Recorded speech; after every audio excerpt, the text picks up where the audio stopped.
آج ہم بات کریں گے قرآن کس طریقے سے نازل ہوا ہے. تو سب سے پہلے قرآن جو ہے لوح محفوظ ایک اللہ کے پاس جگہ ہے وہاں پہ محفوظ تھا. اس کے بعد لوح محفوظ سے یہ 2 مرتبہ نازل ہوا ہے. ایک مرتبہ میں پورا قرآن لوح محفوظ سے بیت عزت یا پھر بیت المعمور جو کعبۃ اللہ جو ہے جہاں طواف ہوتا ہے اس کے جسٹ اوپر فرشتوں کا کعبہ ہے. تو ایک بار میں پورا قرآن لوح محفوظ سے بیت عزت یعنی کہ جو فرشتوں کا کعبہ ہے وہاں پر پورا کا پورا قرآن اتار دیا گیا. پھر دوسری مرتبہ جو قرآن نازل ہوا ہے وہ اللہ کے نبی صلی اللہ علیہ وسلم کے اوپر 23 سال کی مدت میں جیسی ضرورت رہی جیسا موقع رہا اس طریقے سے نازل ہوا. کفار مکہ یہ سوال بہت کرتے تھے وقالوا لولا نزل علی القرآن جملۃ واحدہ کہ بھئی قرآن ایک بار میں کیوں نازل نہیں ہوا، قرآن ایک بار میں کیوں نازل نہیں ہوا. تو اس کی جو جواب دیا گیا وہ یہ ہے کہ ایک تو یاد کرنے میں آسانی ہو جائے، دوسری چیز یہ کہ اللہ کے نبی صلی اللہ علیہ وسلم کی جو نبوت کے بعد 23 سال کی زندگی گزری، 13 سال مکے کے اندر اور 10 سال مدینے کے اندر، تو یہاں پر الگ الگ جو واقعات پیش آئے، کبھی اللہ کے نبی صلی اللہ علیہ وسلم کی بیٹیوں کو طلاق ہو گیا، بیوی کا انتقال ہو گیا، آیت اتری. کبھی کفار مکہ نے حملہ کر دیا، آیت اتری. مدینے کے اندر پوری سلطنت قائم ہو گئی تو پھر روزے کا نظام اترا، زکوٰۃ کا نظام اترا. تو اگر یہ ایک بار میں آ جاتا تو پھر سسٹمک وے میں کچھ ہو ہی پاتا. تو جس طریقے کی ضرورت پڑتی رہی، جب اللہ کے نبی کو تسلی کی ضرورت تھی تسلی دی گئی. جیسے لوگوں نے کہا کہ بھئی یہ تو پاگل ہیں، یہ تو ایسے ہی کرتے ہیں. جیسے پچھلے سال بتایا تھا کہ ورقہ بن نوفل رضی اللہ عنہ مشہور صحابی ہیں اور بڑے شاعر بھی تھے. جب وہ مکے آئے تو مکے کے لوگوں نے کہا کہ بھئی یہاں پہ ایک شاعر ہے محمد نام کا، اس سے دور رہنا. تو وہ کیا کرنے لگے، وہ اپنے کان میں روئی لگا کے طواف کرتے تھے. ایک دن انہوں نے دیکھا کہ محمد بیٹھے ہوئے ہیں کچھ پڑھ رہے ہیں، تو انہوں نے کہا روئی نکال کے دیکھوں تو ذرا کیا پڑھ رہے ہیں، میں بھی تو شاعر ہوں اتنا بڑا. تو جیسی روئی نکالی تو اللہ کے نبی صلی اللہ علیہ وسلم سورۃ طٰہٰ پڑھ رہے تھے، طٰہٰ ما انزلنا علیک القرآن لتشقىٰ الا تذکرۃ لمن یخشىٰ. تو نے کہا یہ تو شاعری تو ہے نہیں ہے، یہ کچھ اور ہے. محمد صلی اللہ علیہ وسلم کے پاس آئے، پوچھا کیا آپ کا کیا مقصد ہے، انہوں نے ساری چیزیں بتائی اور وہ ایمان میں داخل ہو گئے. تو یہ چیزیں تھیں. اب جس طریقے کی ضرورت ہوئی اس طریقے سے قرآن نازل ہوا. کتنے سال میں؟ پورے 23 سال. اللہ کے نبی صلی اللہ علیہ وسلم نے بغیر نبوت کے 40 سال گزارے مکے کے اندر، لیکن کوئی شخص ایک ایسا سنگل نہیں مل سکتا جو یہ کہتا ہو کہ محمد کے اندر یہ خرابیاں تھیں، یہ کمیاں تھیں. کبھی کسی نے جھوٹ بولتے نہیں دیکھا، کبھی کسی نے غلط کام میں نہیں دیکھا. یہاں تک کہ سیرت کی کتاب میں لکھا ہوا ہے کہ بچپنے میں ایک بار اللہ کے نبی صلی اللہ علیہ وسلم جب 8-9 سال کی عمر رہی تھی تو کسی میلے میں گئے تھے، تو وہاں جا کے نیند آ گئی اور سو گئے. تو ہر چیز سے اللہ نے ان کو پاک رکھا تھا. اسی وجہ سے ان کی دیانتداری کو دیکھتے ہوئے خدیجہ نے نکاح کا پیغام پہنچایا کہ بھئی ایماندار آدمی ہے اور آپ کی ایمانداری بہت مشہور تھی. تو اسی طریقے سے اللہ کے نبی صلی اللہ علیہ وسلم کے اوپر 40 سال کی عمر میں وحی نازل ہوئی. 40 سال کی عمر میں کیا ہوا کہ اللہ کے نبی صلی اللہ علیہ وسلم کو تنہائی پسند آنے لگی. اللہ کے نبی صلی اللہ علیہ وسلم تھوڑا سا اکیلے رہنے لگے. اس کے لیے انہوں نے ایک ٹھکانہ اپنا تلاش کیا غار حرا کے نام سے. وہاں اللہ کے نبی صلی اللہ علیہ وسلم اپنا وقت لے کے جایا کرتے تھے، تجارت کر کے اپنا فری وقت جو ہوتا تھا وہاں پہ جا کے دھیان لگاتے تھے اپنا.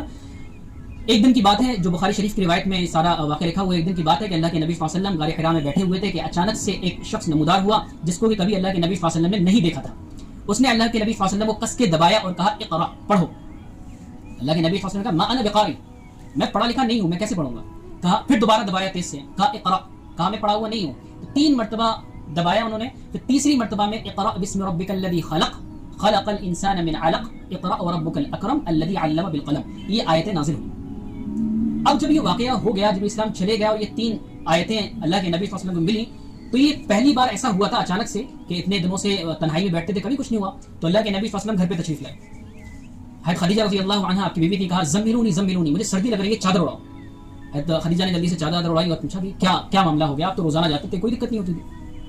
اللہ کے نبی صلی اللہ علیہ وسلم نے ساری وضاحت بیان کی کہ ایسے میں بیٹھا ہوا تھا، وہاں پہ ایک شخص اس طریقے سے آیا، پھر اس نے مجھے دبایا، پھر پڑھنے کو کہا اور یہ آیتیں انہوں نے مجھے پڑھنے کو بتائی ہیں. اب کوئی ویسی والی بیوی ہوتی، میں ہمارے شیخ الحدیث تھے جب یہ بخاری کی روایت پڑھا رہے تھے، کہنے کہ اگر کوئی دوسری بیوی ہوتی، اس لیے بولتے نا کہ اچھی اور نیک بیوی کا مل جانا اللہ کے خزانے کی سب سے بڑی نعمت ہے. نیک بیوی کا مل جانا یہ سب سے بڑی نعمت ہے. وہ حدیث ہے نا الدنیا متاع وخیر متاعها المرأة الصالحة، دنیا ایک سامان ہے اور اس کا سب سے بہترین سامان جو ہے وہ نیک عورت ہے. تو حضرت خدیجہ نے کیا کہا کہ آپ پریشان مت ہوئیے، کلا واللہ یخزیک اللہ ابدا انک لتصل الرحم وتحمل الکل وتکسب المعدوم. کیا 3 تعریف بیان کی اللہ کے نبی صلی اللہ علیہ وسلم کی نبی بنائے جانے سے پہلے کہ آپ پریشان مت ہوئیے، اللہ آپ کو رسوا نہیں کریں گے کیونکہ آپ رشتہ داریاں جوڑتے ہیں. آپ سے تعلق بنانا آسان ہے، عارف بھائی دوستی کرنا بھی آسان ہے، لیکن جس گھر میں ہم رہ رہے ہیں جہاں پہ ہر طرح کے حالات آ رہے ہیں، کبھی بھائی سے تو کبھی امی سے تو کبھی ابا سے تو کبھی رشتہ داروں سے، یہاں پہ نہیں جم پاتی ہے. تو اللہ کے نبی صلی اللہ علیہ وسلم نے جو صفت بیان کی وہ کیا بیان کی گئی کہ وہ رشتہ داریوں کو جوڑتے ہیں اور کیا لوگوں کا بوجھ اٹھاتے ہیں. جیسے کہ ایک واقعہ سنا ہوگا کہ وہ ایک بوڑھی عورت تھی، وہ بھاگ رہی تھی مکے سے. صبح دیکھا کہ کوئی نہیں ملا تو ایک شخص ملا، اماں کہاں جا رہی ہو؟ کہا کہ میں مکہ چھوڑ کے جا رہی ہوں، یہاں پہ بڑا ماحول خراب ہے. ایک شخص جو ہے وہ عجیب طرح کی باتیں کرتا ہے، کہتا ہے کہ جو معبود ہے سب بیکار ہیں. کہا ٹھیک ہے چلو کوئی بات نہیں، ہم آپ کی گٹھی لے لیتے ہیں. چلے گئے، چھوڑ آئے اس کو. تو جب بڑھیا کہنے لگی کہ تم بڑے اچھے نیک انسان معلوم لگتے ہو، تم ہو کون؟ تو کہا میں ہی محمد ہوں. تو وہ ایک صفت یہ تھی کہ لوگوں کا بوجھ اٹھایا کرتے تھے. آج ہم تھوڑے سور بوٹ میں رہتے ہیں تو اس لیے ہم کسی کے ٹھیلے پہ دھکا بھی نہیں لگا سکتے کیونکہ ہم تھوڑے سے بڑے آدمی ہیں. تو یہ صفت اللہ کے نبی کی نبی بنائے جانے سے پہلے تھی. اور کمزوروں کے لیے کماتے تھے, اپنی جو ضرورت ہوتی تھی اتنا تو کماتے تھے, لیکن اس کے علاوہ جتنا پیسہ وہ کماتے تھے وہ کمزوروں کے لیے کماتے تھے. تو اس سے 3 صفت بیان کی گئی نبی بنائے جانے سے پہلے: رشتہ داری کو جوڑنا, اور لوگوں کا بوجھ اٹھانا, اور لوگوں کے لیے کچھ نہ کچھ الگ سے کمانا تاکہ لوگوں کی مدد ہو سکے. پھر حضرت خدیجہ کے ایک ماموں یا پھر چچا, دونوں طرح کے لفظ آئے ہیں, ورقہ بن نوفل کے نام سے تھے.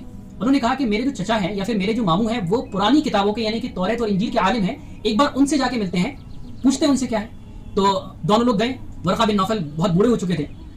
اللہ کے نبی صلی اللہ علیہ وسلم نے سارا واقعہ بیان کیا کہ کس طریقے سے ایسا ہوا اور یہ آیتیں آئیں.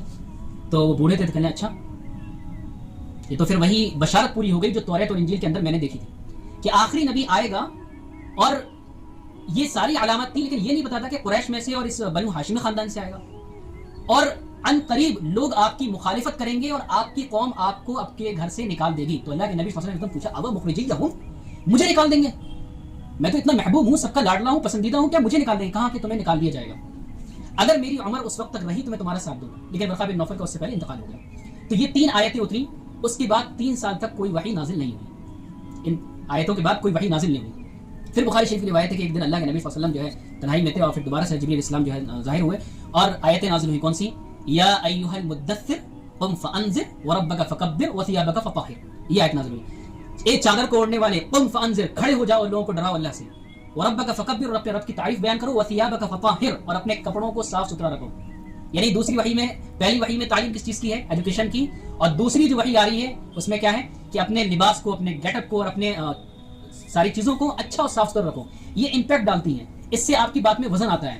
اور جو یہ کہتے ہیں کہ بھائی گندا سندہ رہنا چاہیے, کوئی دقت نہیں ہے, تو وہ اسلام کے اور دین کے خلاف ہے. اللہ کے نبی صلی اللہ علیہ وسلم کے پاس جوڑے کم تھے لیکن ہمیشہ صاف رہتے تھے.